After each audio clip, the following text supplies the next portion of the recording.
Well, take us back then, Will. Take us back to when this movie's coming out, the trailers are coming out. I mean, before that, before you see these trailers for the Avengers movie, did you have any concept of this team or this idea within Marvel? I think it's to call back to the Thor episode. I think the only thing that made me aware was, again, Dial M for Monkey and the Justice Friends, the Justice Friends. And that was basically taking off the Avengers and a bit of the Justice League of America as well. But apart from that, before the film came out, when they were still doing Iron Man and Thor and the like, I was having a conversation in the car with some other geek friends. Sorry, the car, like it's the only car. And like they were saying, oh, you do realise that these films are leading up to the Avengers. And I had no idea what it was. And I was taken aback when they said, oh yeah, all these superheroes are going to be in the same film on a team. And I thought it was the most ridiculous idea ever. I thought it was a stupid idea. I thought it wouldn't work because it'd be too cluttered and too muddy. Yeah, that's fascinating. Because I must admit, I think exactly the same thing whenever there's an X-Men film coming out. I think a lot. I generally think a lot about that when the X-Men comics are knocking around. There's too many of these characters. Let's get rid of some of them. But I mean, it does seem like a bizarre kind of, or a difficult concept to approach, especially for cinema when you've got maybe 2 hours to get through it. Yeah, you are only making that movie, really. Not only, that's wrong, but you've got to think that the vast, overwhelming majority of people are going to have to have seen the establishing movies to kind of get where these characters are. I think, there is that risk attached. But, I mean, looking at hindsight with how everything... I mean, even DC tried to copy it. Universal Studio Monsters are trying to copy that thing now. There was a the idea of the shared universe, you mean? Shared universe, a super team coming together. It's basically the movie equivalent of a super group, isn't it? That's what it is. And the Avengers, I don't think anyone's ever done that in cinema before with so many well-known characters. And, I mean, before it came out, it looked like an ambitious project that could go wrong in so many ways. But afterwards, looking back in hindsight, man, that was a watershed moment for cinema, I think. That was a watershed moment right there when we're ushering a new age of the way we do films. Films are no longer films, they're franchises. And I think Marvel really pushed it out with that one. And they really came up with this nice new model of doing it. I think you're absolutely right. I mean, I think before that, it's a daft comparison, but you look at Freddy versus Jason. I mean, you talk about taking two big stars of their own kind of franchises and putting them together in something. I can't think of any other examples, though. I think that's only really happened there. I mean, that the concept existed not only in Marvel comics, but I mean, I read so many comics like Batman versus Alien, RoboCop versus Terminator. I've read all comics like that, and they always went, we could never turn that into a film. And they turned Alien versus Predator into a film that wasn't that good. So obviously my expectation of the Avengers was going to be, it's going to be just like that. It's going to be overblown, ridiculous. It's going to be cluttered. But yeah, that's what I thought it was. But it wasn't. It was actually really good. Of course, there was some slight... I mean, a lot of people's mind, if you weren't a comic book fan, the Avengers in this country tends to refer to the classic 60s spy series, The Avengers, John Steed, Emma Peel, and then the New Avengers. And that actually had some lasting effect on the movie. Because, of course, we're the only part of the world where this was not The Avengers. This movie was Avengers Assemble. Or The Avengers Assemble. One of those two. It had to have Assemble at the end of it, just because The Avengers was already a movie that was out in the 90s, and it wasn't terribly popular.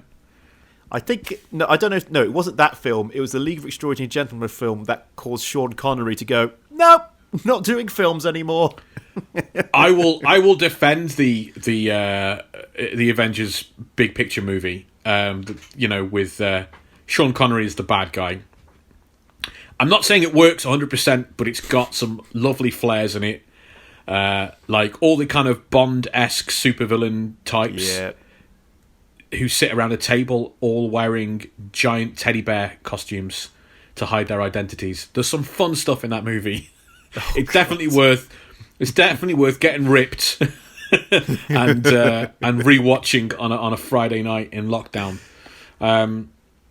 Well, it's really interesting that you say that DC have tried it in the cinema and they've obviously failed. Obviously. Because there's a lot of diehard Marvel fans out there. I know we got a lot listening to the show. I'm on the fan groups, the forums, and I see that you're listening. And we love you for being there. There's a lot of them that are not going to like this because there's no escaping that the Super Team is a DC Comics concept. Wholly and completely, they originated it. The idea of a team of superheroes coming together, already existing characters coming together. DC did it first, and Marvel copied it. There's no getting around that. Way back in 1940, just as we were getting Captain America, and we're starting to get some of the first Marvel characters, and right after Superman and Batman come out the year before, All Star Comics put together all their big wartime heroes into a one giant team called the Justice Society of America. There we go. Flash, Green Lantern, Hawkman, Batman and Superman, Wonder Woman not in it, but they all came together in that one comic that ran and was really popular. And then Timely Comics, who we mentioned before, they're the publishers that would go on to become Marvel.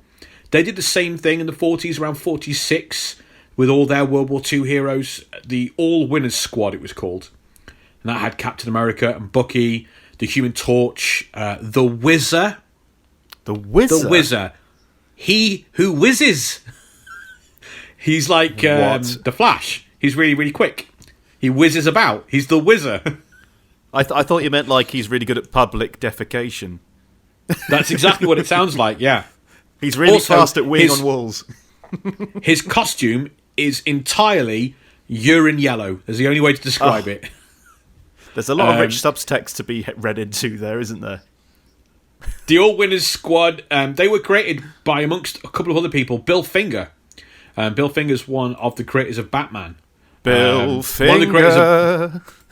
One of the creators of Batman who gets absolutely no credit because of the way Bob Kane cunningly and craftily worded the contracts.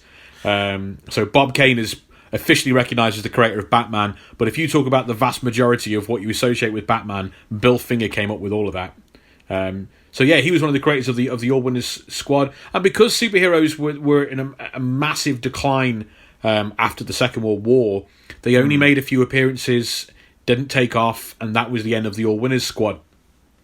Then in 1960, DC Comics revived this idea of the super team.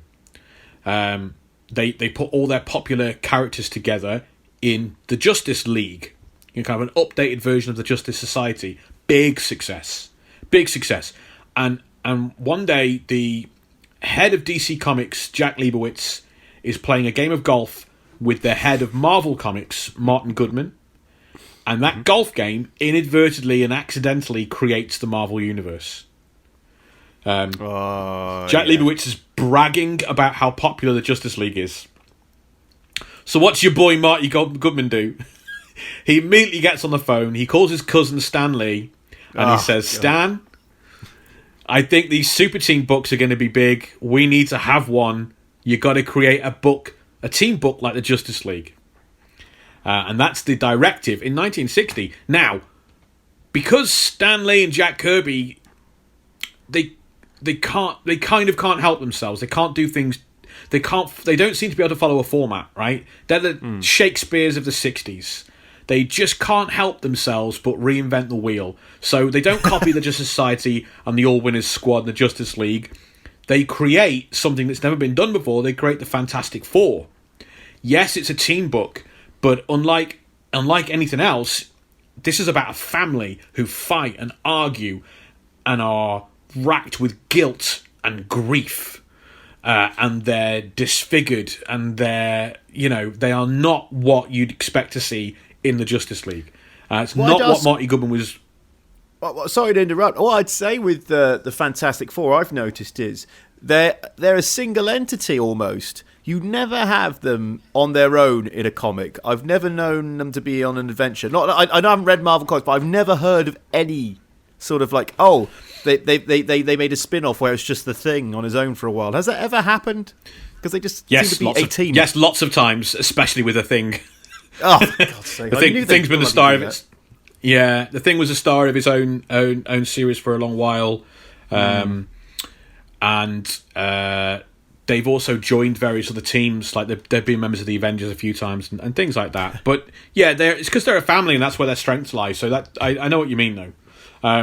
So 2 years after not doing as they were told, with creating a super team, and 2 years after accidentally creating the Marvel Universe, Stan and Jack sit down and decide to finally do what their boss told them to do back in the 60s, back in 1960, and blend these characters together into this super team, and that's how we get the Avengers. Yeah, that does sound like something you take a run up with at first. You don't immediately lump them all in. They're doing it the same structure as the films. Let's break you in, buffer you in gently with each one, and then put them together, and then you're ready for anything. You're ready for any team after that. I think you're right, but the benefit the films have, I mean, the films are doing it intentionally. The comic books are not doing it intentionally. It's making money. They look at their docket and they see we've got these 5 popular characters. Well, let's make another book. Let's try and get another nickel out of this kid's pocket by putting them all together and making one comic with all of them in. Let's see if that works. Comic books are such a rich art form. Let's they are. Hey, man, you got to make a dollar, got to make a dime. That's all I can say. I got to breathe them kids dry. Excelsior.